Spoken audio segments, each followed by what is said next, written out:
फस्अलू अहलज़्ज़िक्र इन कुंतुम ला तअलमून।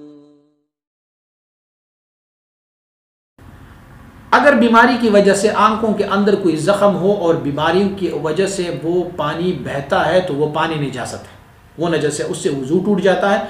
और हर वो चीज़ वज़ू तोड़ने का सबब बनता है जो बज़ात खुद नजस हो।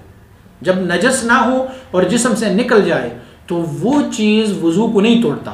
हर नजस चीज़ जब हमारी जिस्म से निकलता है उससे वज़ू टूटता है। तो हमारे फुक़हा ने आंखों से पानी बहना जिसमें बीमारी की वजह से हो, तो बीमारी की वजह से अगर आंखों से पानी बहे तो वो पानी उन्होंने नजस करार दिया है। उसे किसी भी तरीके से आप उससे इज्तिनाब कर लिया करें। आप उन्हें साफ़ कर सकते हैं या आप उसे टिश्यू रख सकते हैं, आप उसे। और सवाल में ये भी पूछा गया कि अगर बंदा सो रहा हो तो उनकी आंखों से अगर पानी निकल रहा हो बीमारी की वजह से तो उनसे कैसे बचाया जाएगा। तो भाई बचाना बहरहाल ज़रूरी है।